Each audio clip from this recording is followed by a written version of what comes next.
Primero quería solicitarle al secretario que le indique las veces que fue convocado desde el correo electrónico de la Comisión de Fiscalización, porque somos una comisión muy seria y desde que iniciamos el proceso de fiscalización tenemos los documentos de respaldo. Esta secretaría certifica que efectivamente, tal cual lo mencionó el señor doctor Santos, en su momento fue remitido vía sistema Kipox el oficio que aparecía, y por cuanto aparecía en el sistema se pudo generar el documento con la respectiva notificación. Respecto del correo electrónico, este ha sido remitido por el señor doctor Santos Albite. En la ocasión previa se hizo a través de la vía pública, por cuanto de ninguna otra forma fue posible obtenerlo, sino hasta cuando el señor exministro, en este caso, nos pudo hacer llegar la comunicación debida. Eso es cuanto podemos informar, señora presidenta. Además, recordemos que solicitamos a Talento Humano del Ministerio de Electricidad que nos remitan tanto su dirección física como electrónica para poder hacer una notificación si era necesario física. Finalmente ya nos remitieron y ya no ha sido necesario la misma. Sin embargo, en el inicio del juicio político de ser calificado, esa información nos servirá muchísimo. Ahora sí, con el tema de las preguntas. Yo tengo bastantes preguntas, señor ministro. La primera es, ¿cuál es su experiencia en el sector eléctrico? Sabemos que fue ministro de Energía, Minas y Recursos no renovables, pero ¿cuál es su experiencia en el tema eléctrico como tal? La presidenta, de 1984 a 1988 fue primero viceministro y luego ministro de Energía y Minas. Y como tal, presidí el Instituto Ecuatoriano de Electrificación, el famoso INESEL. Fui delegado por el presidente, por el ministro, el ingeniero Espinosa, y luego como ministro estuve 4 años en el sector eléctrico. Luego estuve de asesor del ingeniero René Ortiz cuando era ministro, y también le ayudé en el sector eléctrico. O sea, no soy un ingeniero eléctrico, la ingeniera es, por supuesto, sabe más que yo, pero tengo algunos años de experiencia. Además, he sido profesor de la Cátedra de Derecho Económico durante 20 años en la Universidad de las Américas, en donde uno de los temas es energía. Muchas gracias. Quisiera conocer si es que fue una correcta decisión fusionar los 3 ministerios. ¿O era mejor para el país continuar con una cabeza única para electricidad, una cabeza única para petróleos, una cabeza única para minas? ¿Cuál es el papel del Estado? El papel del Estado, en mi concepto, ¿verdad? Usted está preguntando mi opinión, debe ser el Estado fuerte, pero lo más pequeño posible. Y el Estado está para regular y controlar, no para estar en actividades comerciales. En mi criterio personal, que no lo quiero imponer a nadie, la electricidad debería ser como en Chile, una actividad totalmente privada. La generación, la transmisión y la distribución deben ser privadas, con dinero privado. Y Chile tiene un consumo casi el doble que del Ecuador, ¿verdad? Así es que, como en los Estados Unidos, debe haber un ente regulador de calidad. Y para eso hay la Agencia de Regulación y Control. Entonces, si en un estado donde las reglas de la empresa privada se ponen en marcha, es suficiente como un ministerio. Si hay un estado estatista, la Polonia, la Alemania Oriental de los años 80 que quiere controlar todo, debe haber varios. Es cuestión de filosofía. En mi personal criterio está bien por eficiencia que solo haya un ministerio. Señor ministro, ¿cuáles son las funciones específicas del Ministerio de Energía? Es regular la política energética del país, regulación de políticas. Dentro de esa política está el cumplimiento del Plan Maestro de Electricidad. El cumplimiento del Plan Maestro de Electricidad tiene muchísimos actores. Es la función del ministerio como tal. Es actualizarlo. Quienes tienen que hacer el plan maestro, ponerlo en ejecución, son las empresas. Aquí tengo es actualizar el plan y de vigilar dentro de su cumplimiento. Obviamente, las empresas es vigilar el cumplimiento, pero no intervenir en su ejecución, porque significa más generación, más transmisión y más distribución, y esas no son funciones del ministerio. ¿Qué sucede si es que el Plan Maestro de Electricidad tiene alto índice de incumplimiento? ¿Qué es lo que tiene que hacer el ministro de Energía y Minas cuando aquello sucede? Perdón, aquí está el Plan Maestro, del 20 al 31. Todos son bloques de energías renovables, el Aromo, Sabanilla, nueva generación. El ministerio... Para el 2023 ya teníamos que estar concluido Villonaco 3 y Maravilla. El Plan Maestro de Electricidad, ¿cómo se ha ejecutado? Porque aquí hay, según lo que nos han indicado, aquí vino SENACE, y nos indicó, entre otros actores, nos indicaron que el Plan Maestro de Electricidad no estaba ejecutado conforme a cada año de entrada en operación. Así es, está muy atrasado, sí. Ya, en el caso del atraso, ¿cuál era la función como ministerio? ¿Decir está atrasado o buscar la forma en que éste se cumpla? Buscar la forma, señora. Mire, le puse un ejemplo. El Ayuriquín, que es la segunda parte del Toachi-Pilatón, debía entrar en el 2023. Yo le pregunté al ingeniero Quillas, ¿cuándo entra? Me dijo, hace 4 años le terminamos a la contratista incumplida y nos tiene puesto una acción de protección que no hagamos nada. Al fin logró algo y contrató al Cuerpo de Ingenieros del Ejército a que rectifiquen el túnel mal hecho. Entonces, ese es sobre el Aromo, Villonaco, Machala Gas, lo que pedía, yo firmé los contratos del Aromo, del Villonaco, de los 500 megavatios, dentro de lo que me correspondía, pero todo el sector eléctrico es el que tiene que hacer cumplir el plan. Los planes para el sector público son obligatorios, pero para el sector privado son voluntarios, y aquí hay una combinación de actores públicos y privados. Entonces, usted sí tenía una obligación de cumplir, además de otros actores, el Plan Maestro de Electricidad, y de no ser el caso de que se esté cumpliendo, reportar su incumplimiento. ¿A quién le reportó el incumplimiento? ¿Se hizo alguna actualización? ¿Cómo se manejó el incumplimiento del Plan Maestro de Electricidad? Ese atraso que usted menciona. Ya, el 2022 se cumplió porque era la puesta en marcha de Sarapullo. El Toachi-Pilatón tiene dos unidades de generación, el Sarapullo y el Ayuriquín, que se llama, la una es de 40 megas y la otra de 200. La de 40 se cumplió en el 2022, que fue ministro, se cumplió con el incorporar la generación de Sarapullo. En el 23 logré destrabar con el ingeniero Quillas, que aquí han asesinado su carácter, el Toachi-Pilatón, y firmé todos los contratos de los 500 megavatios y el Villonaco y el Aromo, y 192 para Energiquil. Perdón, estuve solo un año. Un plan es a 30 años. Yo estuve un año, nada más. Ya le voy a hacer la consulta sobre Energiquil. Yo voy a tomar sus palabras. Le he escuchado con muchísima cautela y usted dice que el Estado no puede permitir la generación privada. Que el Estado ecuatoriano empezó diciendo que el problema del Ecuador es que el Estado no permite la generación privada. Pero por otro lado, en su exposición usted nos dice que el país lo debería felicitar por ser el ministro que más autorizó la generación privada. Y además, en el listado de las concesiones se firman con el sector privado las concesiones por 700 millones. Entonces, ¿se puede? 700 megavatios. Perdón, por 700 megavatios. ¿Se puede o no se puede la generación privada? Y si es que la respuesta es que sí, entonces hay una falsedad respecto a que el Estado no permite la generación privada. Y si la respuesta es que no, ¿cómo se firmaron esos proyectos? Señora, usted hizo leer la Constitución, el cual le da el monopolio al Estado de la generación. Y por excepción, usted no pedía que se lea el artículo 816. Es una Constitución, y no es la primera. Le voy a decir una cosa, señora. Yo tengo ya mis años. En el año 1972 se terminó el oleoducto y comenzó el Ecuador a ser un exportador de petróleo. Y el Estado recibía lo que se llamaban las regalías. Un Estado paupérrimo de pronto se vio inundado de dólares. Y el gobierno de esa época, que era una dictadura militar presidida por el general Rodríguez Lara, tomó una decisión. La mitad de las regalías para la defensa nacional, estábamos en un conflicto sempiterno con el Perú. La otra mitad para electrificación, consideraron la primera prioridad. A mí me parece bien, quizás había otras, son 50 años. Y desde ahí se creó el ENC, y si usted ve las grandes obras las hace el Estado, porque dice, es responsabilidad exclusiva del Estado. Pero hay una pequeña excepción.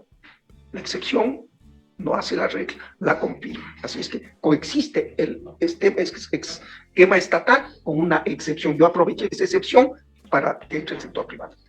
Entonces, sí, el Estado, en una parte correspondiente, puede permitirse la generación privada.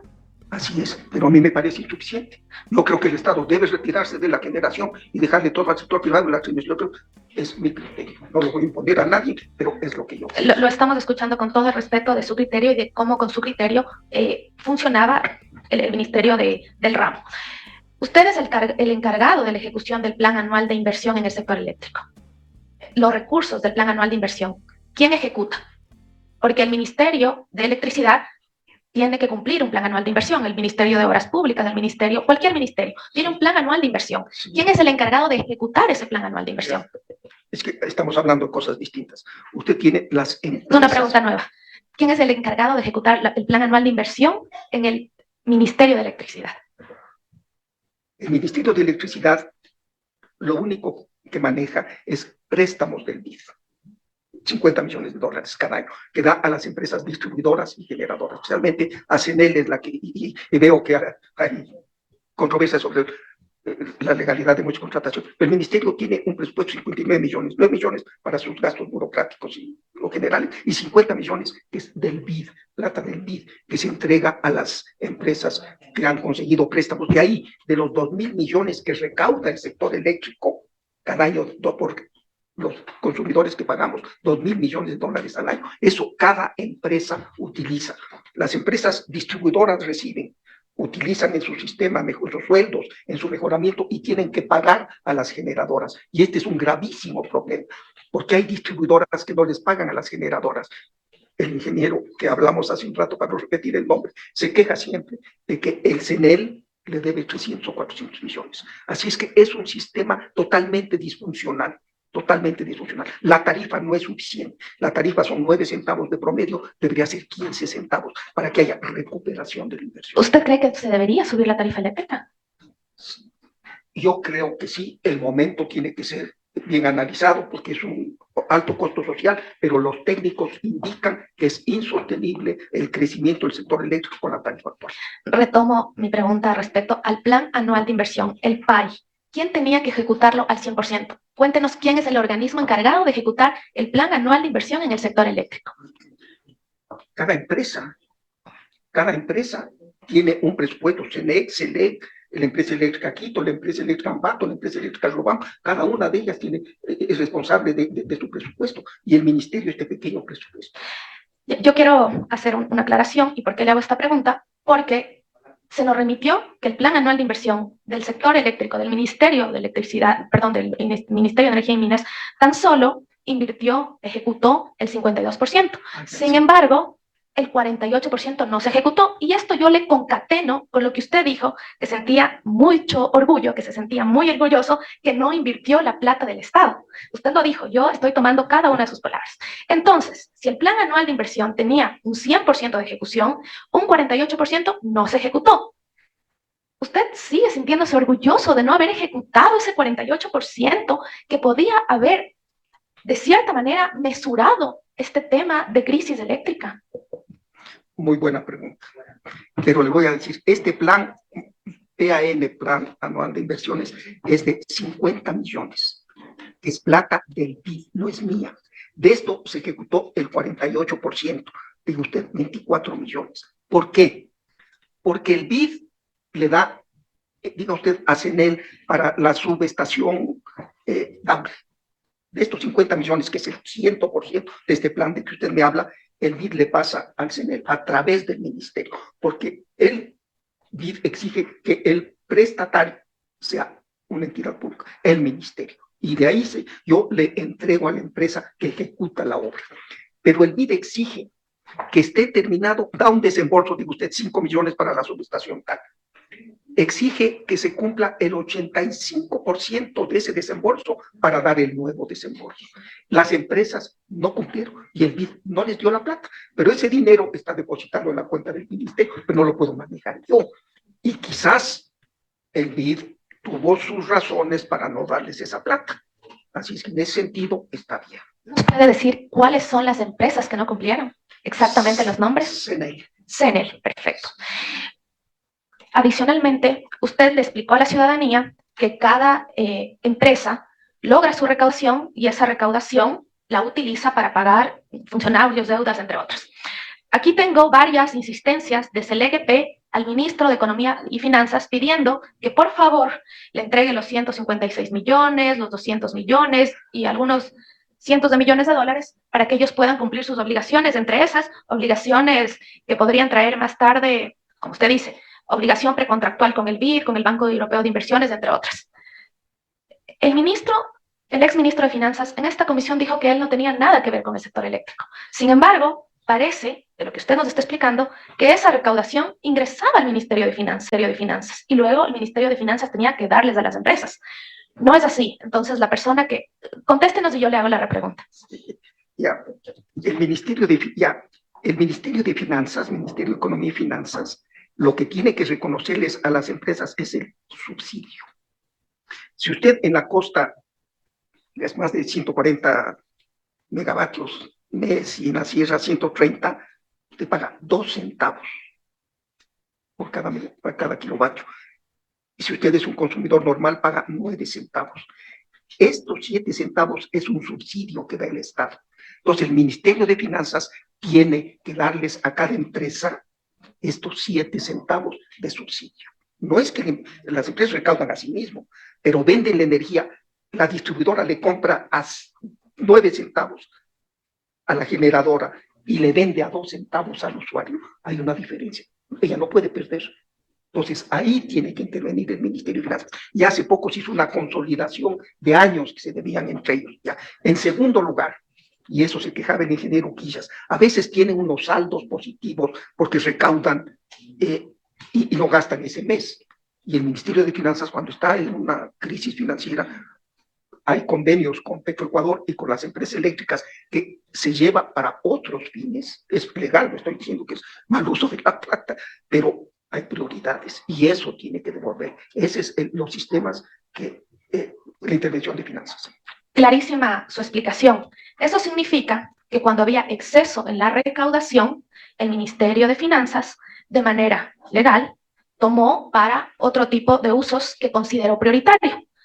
Porque aquí tengo este documento que le indica SELEC-EP al exministro Arrosemena que se han realizado importantes débitos de recursos de forma no coordinada, lo que ha complicado drásticamente la situación del sector eléctrico.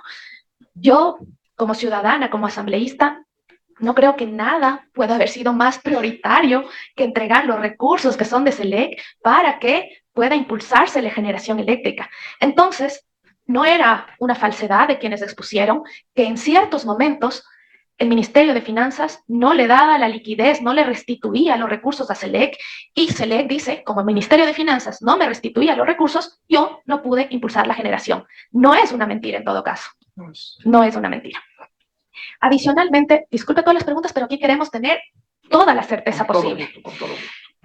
La ministra Arrobo, la actual ministra de Energía, indicó que si es que se invertía 150 a 200 millones en el Parque Térmico Nacional, hubiera prevenido de cierta manera la crisis eléctrica, porque eso permitía que el Parque Térmico Nacional, que no está bajo las lluvias, o sea, es algo que se podía controlar de mejor manera.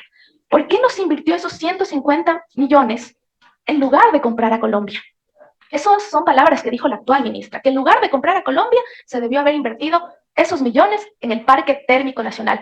¿Cuál fue la resolución del Comité de Crisis o cuál fue el ente que decidió que no había que invertir en el Parque Térmico Nacional? Y no quiero pensar que fue usted, a pesar dijo que estaba orgulloso de que no invirtió plata el Estado, pero ¿quién fue el responsable de decidir que primero se tiene que importar energía y no invertir en el Parque Térmico Nacional? Queremos saber la entidad responsable con el nombre del funcionario responsable. No, es que no es así. El parque térmico, hay máquinas que tienen 45 años, 50 años del viejo INESEC, son irreparables, una gran cantidad. Por más que ya no hay los repuestos. En cambio, se planificó, mire, la central Esmeralda son 105 megavatios. Esa se la reparó, había un problema con el seguro, porque usted sabe que todos los bienes del Estado están asegurados. Y usted no puede topar una reparación si espera que le pague el seguro, que el seguro le dice, usted ya metió la mano, yo no soy responsable. Entonces, se hizo todo lo humanamente posible. Y esto es individualmente. Cada empresa distribuidora y cada empresa generadora es dueña de sus activos. Ella es la que tiene que invertir en los activos. SELEC es la principal generadora, es dueña de la Goyán, del Paute, del Coca-Cola. Y si se queda sin plata, como hablamos en la pregunta anterior, pero no es que le quitaron para evitar que invierta. Es un país pobre, señor. Usted conoce, es un país pobre, de los más pobres, 6.000 millones, 6.000 dólares de ingreso promedio anual, 500 al mes por cada ciudadano. Es un país pobre. Aquí, ¿cuánta la plata? Si hubiera más plata, si se invirtiera mejor. El CENEL podía haber reparado algunas centrales si no paga tantos dinero por sus empleados, presiones judiciales. Así es que yo no veo una mano negra, para usar un término, que está diciendo no reparen el parque automotor. Se reparó lo que se pudo, lo que ya no es irreparable está ahí. Se hizo todo lo posible dentro de las limitaciones financieras. No me quiero alargar, quiero luego utilizar la réplica. Sin embargo, sí me gustaría saber quiénes eran parte de este comité de crisis, si dentro de este comité de crisis estaba el ministro de Finanzas, si este comité de crisis tiene actas de las resoluciones, porque obviamente me imagino que ustedes se reunían y decían, bueno, para afrontar la crisis vamos a, esto es lo que presentó la ministra actual, dijo que para afrontar la crisis iba a iniciar procesos de contratación para nueva generación, continuar el acercamiento con el sector industrial, recuperar el parque térmico del país. Esto es lo que está proponiendo la actual ministra. Sin embargo, me imagino que cuando ustedes ya sabían que iba a haber los apagones, hicieron este comité de crisis, que usted nos lo contó, quiénes eran los integrantes y cuáles fueron las resoluciones, y si tenían indicadores, metas, nivel de cumplimiento, para poder solicitar las actas. Debieron tener actas, audios, algo para conocer qué pasaba dentro de ese comité de crisis. Y dentro de ese comité de crisis quisiera saber si es que estaba el Ministerio de Economía y Finanzas. Si la respuesta es sí, cuál era la responsabilidad que se le daba a él, y si la respuesta es no, ¿por qué no se les ocurrió que el ministro de Finanzas lo mínimo que tenía que estar es informado de lo que iba a pasar en el sector eléctrico para que dialogue con empresarios, importadores, industriales, etcétera, y puedan afrontar la crisis de mejor manera? No, el Ministerio de Finanzas no estaba, estaba el viceministro, estaba el gerente del SENACE y estaba el director de la Agencia de Regulación y Control de la Energía, no estaba el Ministerio de Finanzas, y obviamente los subsecretarios, ¿verdad? Pero ya le digo, es responsabilidad de cada... Pero hay actas, claro, claro. Lo vamos a hacer, lo vamos a solicitar para que, pero que nos hagan llegar para ver cuál era el plan para afrontar la crisis, porque usted nos dice, hicimos todo lo posible, pero a nosotros nos gustaría saber si es que dentro de ese todo lo posible era abastecimiento de combustible, tanto por ciento de cumplimiento, importación de electricidad, tanto por ciento. Queremos ver eso porque nos permitirá hacer un informe más responsable. Y mi última pregunta durante esta primera ronda de preguntas es si es que se podía hacer una negociación previa con Colombia en febrero del 2023, en abril del 2023, o había que esperar diciembre, octubre, noviembre, cuando usted es profesor de Derecho Económico, lo que es el precio spot, que es el precio de mercado. Si es que hubiéramos comprado la energía en enero, en febrero, en marzo, había posibilidades de negociar un contrato por adelantado por los 400, 500 megavatios que se iban a utilizar, o era imposible hacerlo. Era imposible. ¿Qué era imposible? Hacer un contrato de compra de energía previa. Son las regulaciones de Colombia, que solo se venda a países en spot. Al Ecuador solo se le vende en spot, es regulación colombiana. Pero no es igual comprar en enero que comprar en octubre, cuando ya estaba el estiaje. Es que no se puede firmar contratos a futuro por una regulación de la CAN, Corporación Andina. Hay una regulación de la CAN que prohíbe los contratos a futuro. Porque no es que los países, el uno es complementario del otro, no. Es en caso de que necesiten. No hay un mercado fluido como hay en Europa. Pero sí, se sabía que se iba a necesitar, se podía acudir a... No, nadie le va a vender, ningún colombiano. Si en ese momento estaba el precio bajo, no son locos. No había cómo negociar. Las regulaciones de la CAN prohíben contratos a futuro y contratos físicos. Lo que permiten es la venta spot. Lamentablemente, esas son las regulaciones internacionales. Su idea es magnífica, no es posible. Y finalmente, ¿por qué no hicieron un plan de racionamientos en acuerdo con las otras entidades? Por ejemplo, con el Ministerio de la Producción, con el Ministerio de Agricultura y Ganadería, porque las pérdidas no solo es el hecho de tener los racionamientos, sino como no había una planificación de un mes de anticipación, de 2 semanas de anticipación, muchos equipos se dañaban, solo cortaban la luz y se dañaban, así como se puede dañar un televisor, se dañaban grandes maquinarias de empresas textiles, empresas camaroneras, etcétera.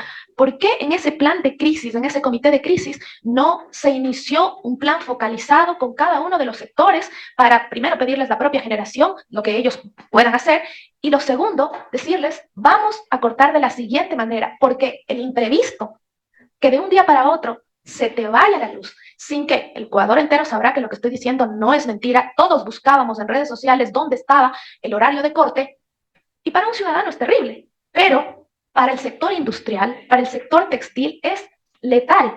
¿Por qué no se hizo un comité de acompañamiento para hacerlo de la mano? Porque usted, al ser ministro, está a cargo de la política pública y esa política es evitar que los ciudadanos tengan algún tipo de golpe en el buen vivir, en sus necesidades económicas y demás, todo lo que significa tener electricidad. Esa planificación pudo haber ahorrado mucho al país. ¿Existió? ¿Dónde está? ¿Quién no la ejecutó? ¿Existe un acta de esa planificación? Hasta ahí, señor presidente, retomo la presidencia. Gracias, señor.